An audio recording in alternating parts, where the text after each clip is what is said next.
नमस्कार दोस्तों, जय श्री राधे राधे। दोस्तों, आज का प्रसंग बहुत ज्ञानवर्धक है, तो ये कहानी ध्यान पूर्वक एक बार जरूर सुने। अगर ये वीडियो आपको पसंद आए तो वीडियो को लाइक और इस चैनल को सब्सक्राइब कर लो, ताकि आप लोगों को इस तरह के बुद्धा कहानी मिलता रहे और आप लोग इसे सुनकर अपने जीवन को बदल सके और अपने जीवन में तरक्की करते रहो और रोज इस तरह के कहानी सुनते रहो। जय श्री कृष्ण मित्रों, तो अब कहानी के शुरुआत करते हैं। नमस्कार दोस्तों, एक समय की बात है, भगवान बुद्ध अपने शिष्यों को उपदेश दे रहे थे। तब उनके किसी शिष्य ने उनसे यह 3 सवाल किए।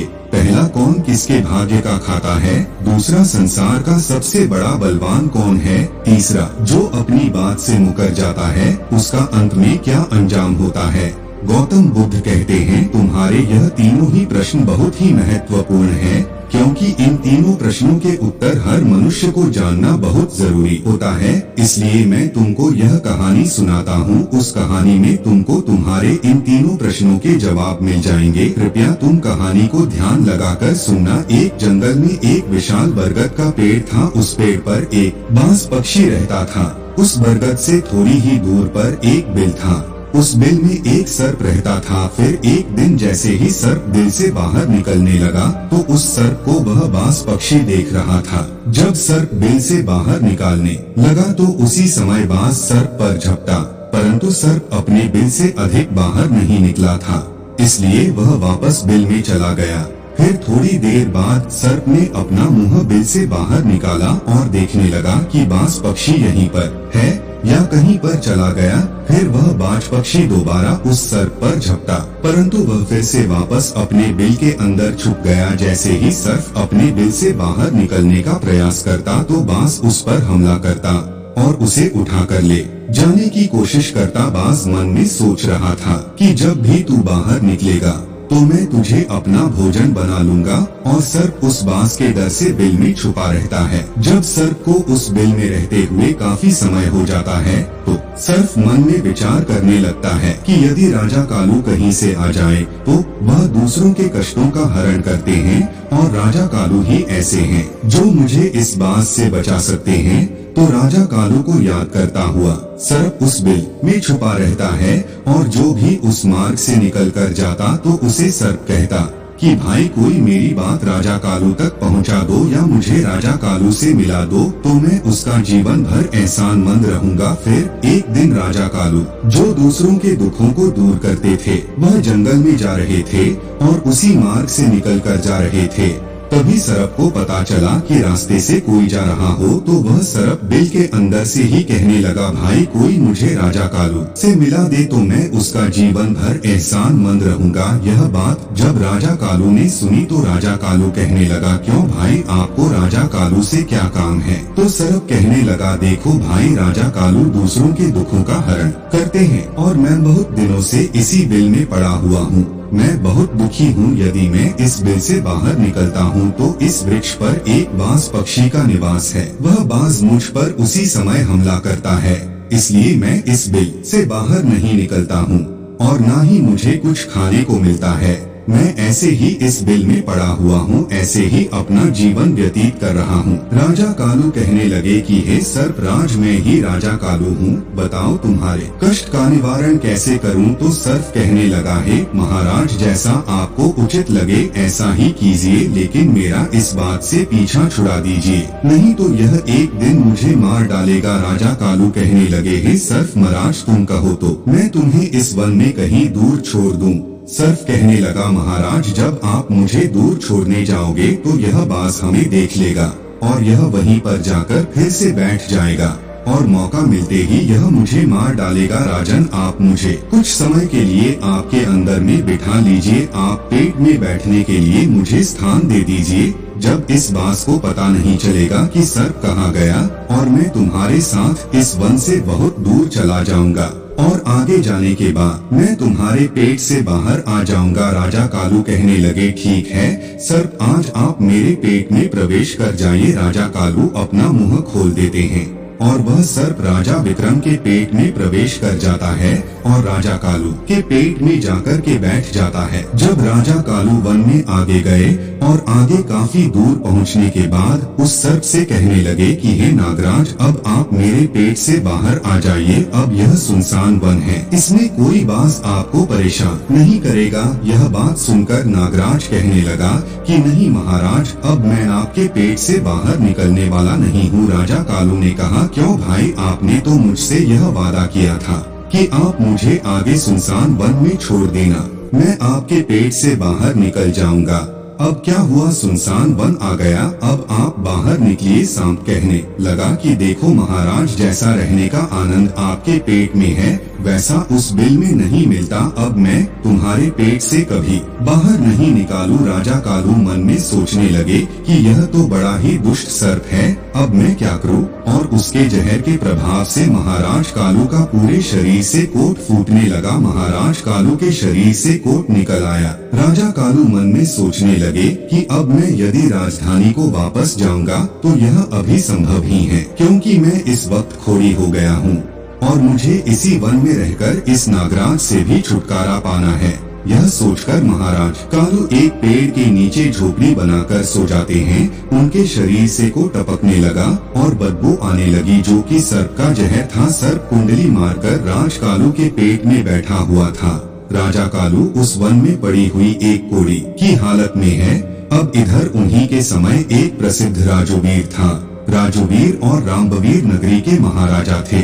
कन्हैया महाराज, कानिया महाराज के 3 पुत्रियां थी और राजा कन्हैया बड़ा अहंकारी और बड़ा ही अभिमानी राजा था। फिर एक दिन उसने अपनी तीनों बेटियों से पूछा कि बताओ बेटियों, तुम किसके भाग्य का खाती हो? फिर उनमें से 2 बेटियां तो राजा के डर से कहती हैं कि पिताजी, हम तो आपके भाग्य का ही खाते हैं। परंतु उनमें से राजा की एक राजी नामक बेटी थी।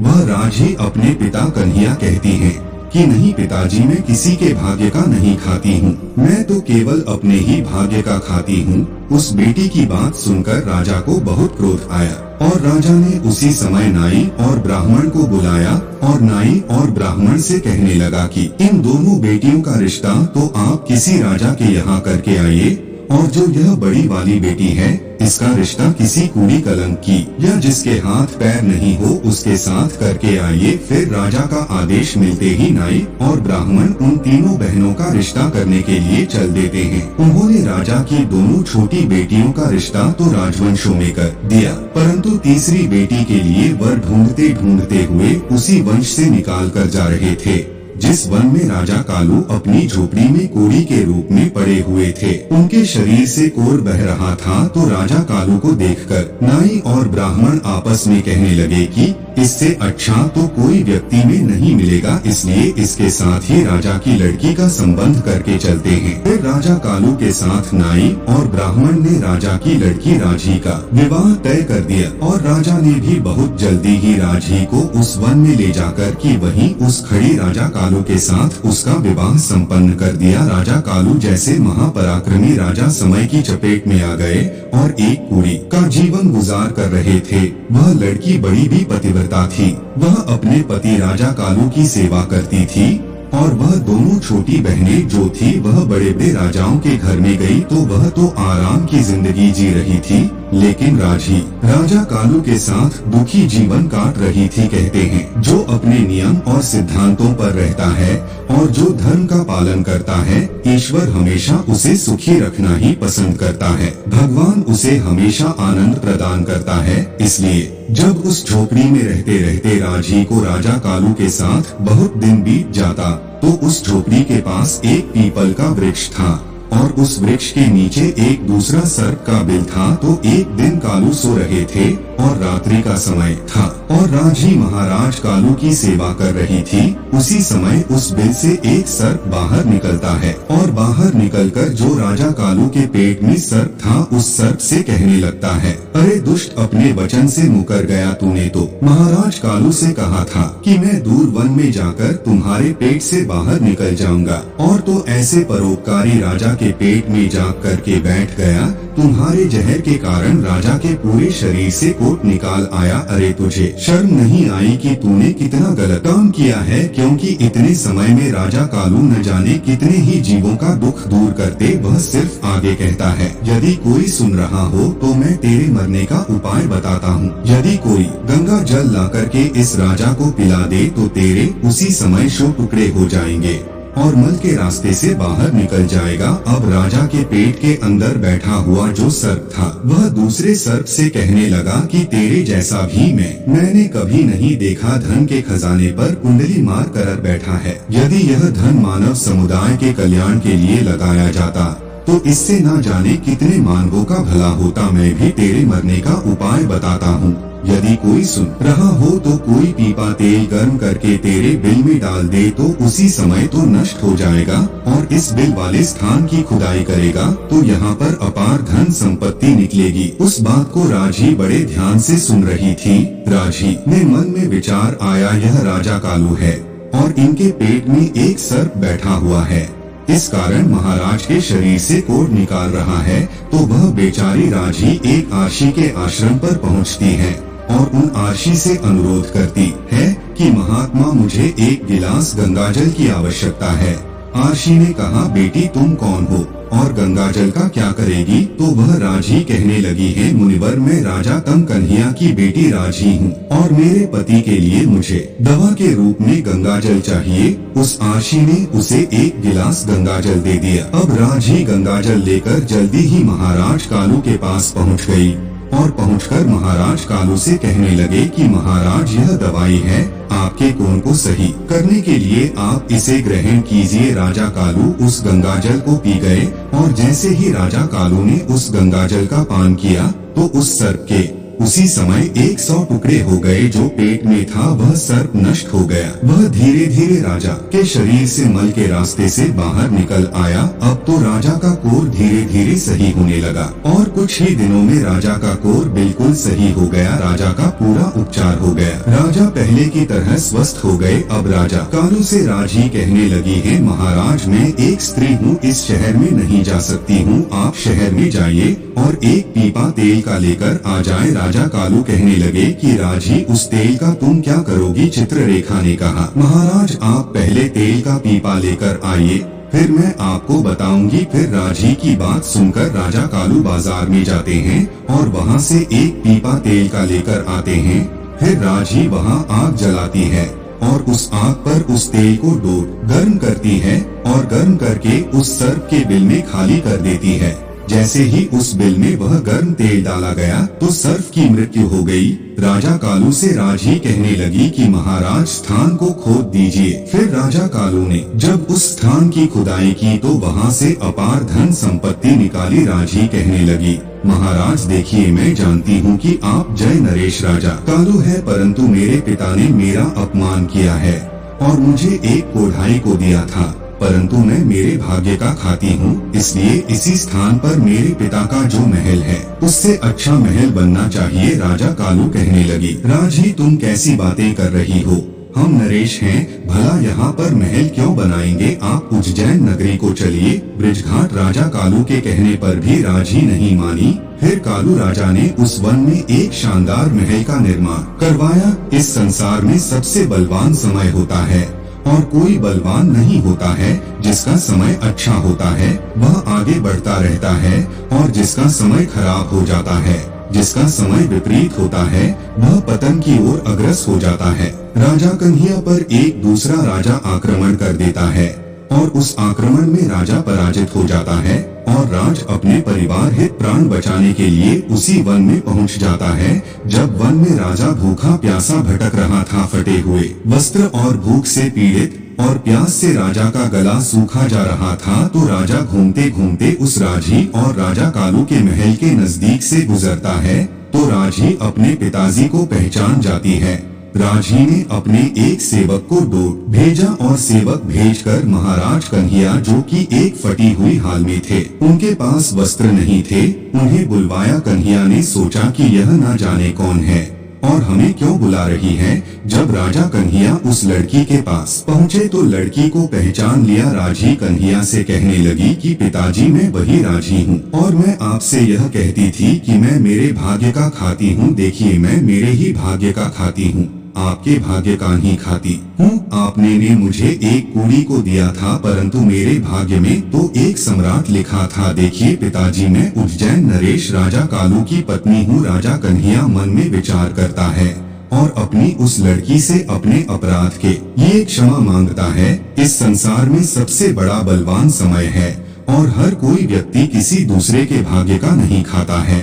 हर कोई यह सोचता है कि यह मेरे भाग्य का खा रहा है, नहीं कोई किसी के भाग का नहीं खाता है। जो कोई खाता है वह अपने भाग्य का ही खाता है। हर दाने दाने पर खाने वाले का नाम होता है। आप यह ना सोचे कि हम किसी को खिला रहे हैं। आप किसी को खिलाने वाले कौन होते हैं? इस संसार को खिलाने वाला तो एक ही है और वह है भगवान शिव शंकर, जो अपनी बात से मुकर जाता है उसका अंत वही होता है जो राजा विक्रम के पेट में बैठे हुए उस सर्प का हुआ था। अंतत वह विनाश को प्राप्त होता है। हमेशा सत्य की ही जीत होती है और अधर्मी, अत्याचारी और पापियों का अंत होता है। इस तरीके से राजा कालू और उसकी पत्नी राजी ने राजा कन्हैया का बड़ा स्वागत किया। वह राजा कालू महाराज कन्हैया को अपने साथ ब्रागे घाट ले आए और में राजा कालू ने अपनी सेना राजा कन्हैया के साथ भेजी और जिस राजा ने कन्हैया को पराजित किया था उससे अपना राज्य वापस पा लिया। जिसकी किस्मत अच्छी होती है, जिसके कर्म अच्छे होते हैं, उसे ईश्वर कहीं ना कहीं से देता है। हम और तुम तो अपने परिवार का पालन करने में भी हिचक जाते हैं, लेकिन इस संसार का पालन करने वाले को देखिए, वह पूरे संसार का हर जीव जंतुओं का ध्यान रखता है।